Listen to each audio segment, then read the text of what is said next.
On the outer rim of civilized space, loneliness was a currency more common than credits.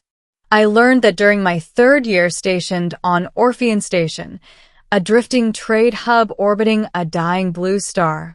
Orpheon wasn't lawless. It wasn't dangerous in the dramatic way frontier worlds often were. It was simply indifferent. Ships came and went. Deals were struck. Species mingled in controlled neutrality. And everyone kept their personal gravity wells carefully contained. I was a xenolinguistics analyst for the Interstellar Commerce Authority. My job was to interpret contracts between species whose concept of ownership didn't always translate cleanly. Ironically, I struggled to negotiate my own isolation. That was how I found the listing. It wasn't illegal. It wasn't even uncommon. Companion services existed across most developed systems, not purely physical, as some humans assumed, but emotional, intellectual, cultural. Some species required bonded proximity to regulate neurochemistry. Others sought temporary cultural immersion. The advertisement was simple. One-night cultural exchange companion. Kaelithian. Discretion guaranteed. Contractual boundaries honored. Kaelithians were rare on Orpheon. Their species came from a high-gravity oceanic world called Valor, known for its bioluminescent ecosystems and deeply ritualized social customs. They were physically striking, taller than humans, with pale silver skin patterned by faint, living lines of light that shifted with emotion. I told myself I was hiring her for research, cultural observation, professional curiosity. That was the lie I signed my name beneath. Her name was Lyrian. She arrived precisely at 1900 station time. The door chimed softly. When it slid open, she stood framed by corridor lighting, posture upright, eyes a luminous shade somewhere between sapphire and starlight. "Contract holder Elias Rowan?" she asked. "Yes." Her voice carried layered harmonics, not unpleasant, just resonant. She stepped inside without hesitation, scanning the room once. Kaelithians were observant, hyper-aware of environment.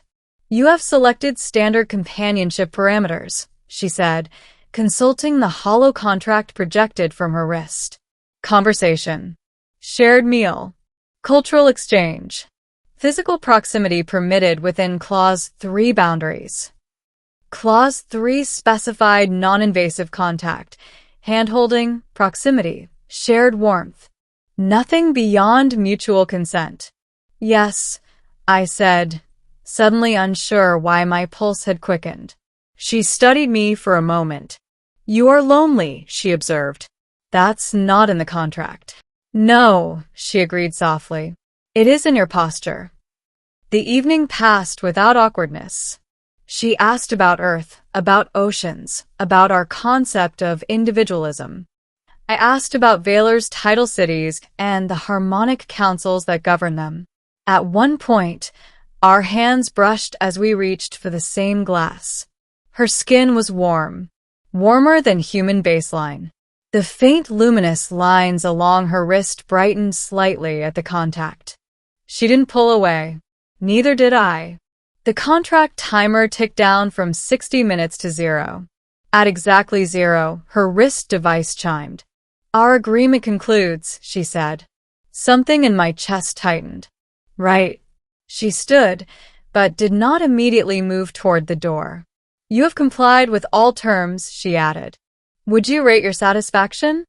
The question felt mechanical. "I would," I said carefully. "Extend the contract." Her luminous lines flickered. "That option is available." I hesitated. "No." "I won't." A long pause. She inclined her head. "Then I will depart." She stepped toward the door. And that should have been the end. It wasn't. Middle, the return. The next morning, she was waiting outside my quarters. No advertisement. No contract notification. Just Lyrian, standing quietly in the corridor. I did not schedule another session. I said, confusion overriding sleep.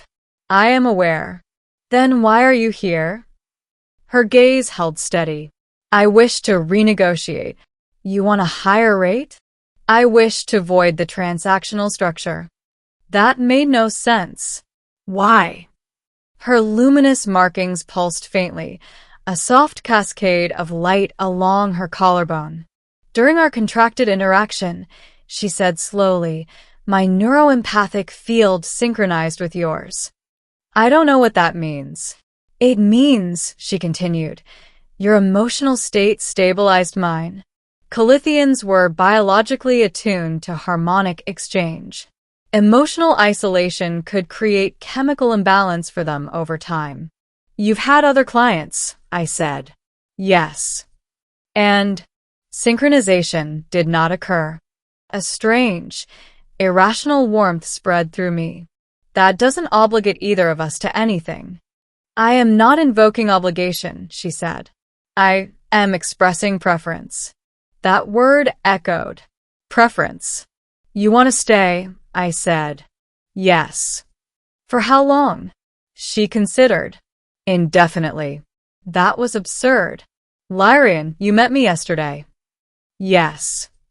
And you're willing to uproot your livelihood because of one night? I do not require many nights to recognize harmonic alignment. I ran a hand through my hair. This isn't how it works. For humans, she asked. For anyone. Silence stretched. Finally, she said, then allow me to explain how it works for Kaelithians. The truth of her species. On Valor, she told me, Kaelithians formed life bonds not through prolonged courtship, but through harmonic convergence. Two individuals would interact. If their biofields aligned beyond a measurable threshold, they were considered matched. There was no shame in seeking that alignment. There was shame in ignoring it. I left Valor to experience autonomy, she said. To choose without council oversight. And you chose escort work? I chose environments with high emotional diversity. It increases probability of convergence. So, I'm a statistical anomaly. You are a resonance. The word should have frightened me. Instead, they unsettled something deeper. I can't promise forever, I said. I do not require promise, she replied. I require opportunity. To my own surprise, I stepped aside. Come in. The complications. Living with Lyrian was nothing like the contract. There were no timers, no clauses, just presence. She adapted quickly to my routines. She learned human idioms. She cooked Valorian nutrient stews that tasted faintly of salt and spice. She would sit beside me during long translation shifts, her proximity oddly calming. But Orpheon Station was not blind. Companion guilds monitored client retention carefully. Independent contractors disappearing into private residency disrupted revenue streams. 3 days after she moved in, I received a message. Guild inquiry, contract violation suspected. Lyrian read it over my shoulder. They will demand compensation, she said. I didn't coerce you. I am aware. You can leave if you want, I added quickly. Her markings dimmed slightly, the Kaelithian equivalent of sadness. Do you wish me to? No, I admitted. Then we will address the guild. The guild representative arrived that evening, a broad-shouldered Varelian with crystalline skin. Kaelithian asset Lyrian has ceased contracted operations, he said bluntly. This affects supply equilibrium. She's not an asset, I snapped. Lyrian placed a calming hand on my arm. I am exercising autonomy, she said evenly. Your autonomy impacts revenue. I will repay projected losses, she replied. With what credits? The representative demanded. She glanced at me briefly. I will seek alternate employment. After he left, I stared at her. You don't have to bankrupt yourself. It is not bankruptcy, she said. It is investment. In me. In us. The word landed heavier than I expected.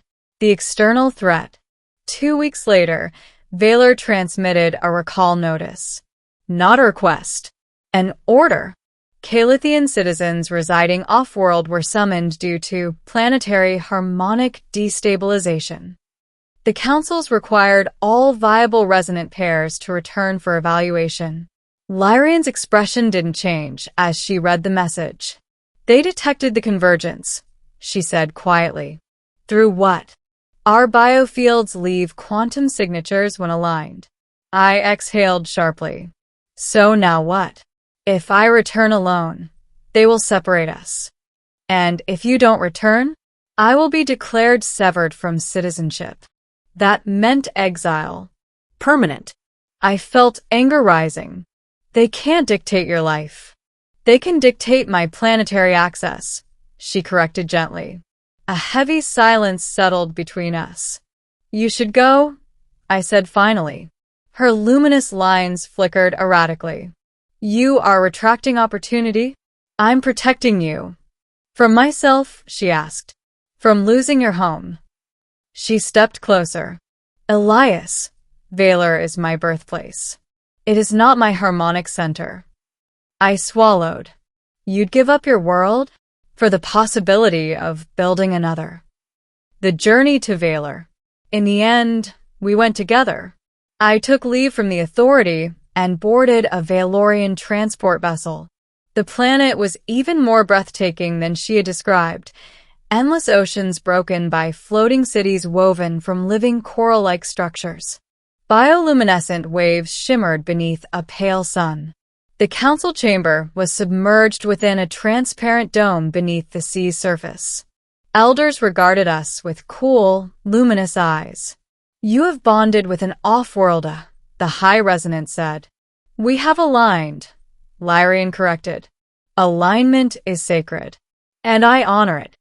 You risk genetic dilution, cultural fracture. I stepped forward. With respect, I said, I didn't ask for this. The elders studied me. And yet you accepted? I looked at Lyrian. Yes. A murmur of harmonic tones filled the chamber. Very well, the High Resonant said. Demonstrate convergence. Lyrian extended her hand. I took it. The water around the dome began to glow faintly. Our combined biofields pulsed outward in visible waves of light, gold interwoven with silver. The elders' expressions shifted. It is stable, one admitted. Unusually so, another added. The High Resonant's gaze sharpened. If he remains, he must integrate. Meaning? I asked. You will undergo harmonic immersion. You will become partially attuned to Valorian frequency. What does that involve? Lyrian's grip tightened slightly. Transformation, she whispered. The trial. The immersion chamber was a circular basin of luminous water. Kaelithian initiates entered it during adolescence to strengthen their empathic fields. Humans had never undergone the process. You may refuse, Lyrian said. If I refuse? You return to Orpheon alone. That was the true boundary. Not a contract. Not a guild clause. This. I stepped into the water. It was warm, then hotter, then electric. Light surged around me, threading into my skin like living veins. Pain flared, not physical, but emotional. Memories surfaced. Losses. Isolation. Every lonely night on Orpheon compressed into blinding clarity. Lyrian's voice echoed through the chamber. Anchor to me. I reached for her, not physically, but mentally. Her presence wrapped around mine like calm ocean currents. The pain stabilized. The light dimmed. When I emerged, my skin bore faint lines of luminescence, subtle, but unmistakable. The elders stared. He carries the resonance, one breathed. He is no longer fully human, another murmured. Lyrian smiled, radiant. He is fully himself, she said. Ending. Beyond the deal. We remained on Valor, not as spectacle, not as anomaly, but as bridge. Integration was not easy. Some citizens avoided me. Others were curious. Over months, I learned to interpret the harmonic undertones of Kaelithian speech. My body adapted slowly to the planet's gravity and tides. Lyrian found work within the Cultural Exchange Council, advocating expanded off-world partnerships. One evening, as twin moons reflected across the ocean's surface, we stood at the edge of our floating dwelling. "Do you regret it?" I asked. "The contract," she replied. "Yes." She considered. That night was necessary. Necessary. It created a door. And walking through it, she looked at the glowing patterns now faintly mirrored on my skin. That was choice. I laughed softly. "You know, I thought I hired you for one night." Her luminous lines shimmered warmly. "And now I think you hired me." "For what?" she asked. "To learn how not to be alone." She stepped closer, resting her forehead gently against mine, a Kaelithian gesture of deep bond. "What happened after the one-night deal," she said softly, "was not obligation. No, it was evolution." The ocean below pulsed with bioluminescent life, waves glowing in rhythmic harmony. I had signed a contract seeking temporary relief from solitude. Instead, I found transformation. Not because she stayed. Not because I changed species. But because somewhere between transaction and trust, we stopped measuring time in hours and started measuring it in shared resonance. The guild eventually stopped sending notices. Orpheon replaced me with another analyst. Life moved forward. But on Valor, beneath alien moons and luminous tides, the one-night deal became a story told quietly among young initiates, a reminder that convergence can occur in the most unexpected places. And sometimes, the smallest agreements open the largest futures. I once believed loneliness was the default state of the universe. Now, standing beside Lyrian as the sea glowed around us, I understood something different. The universe is not empty. It is waiting for alignment. And sometimes, alignment begins with a single night and the courage to let it become forever.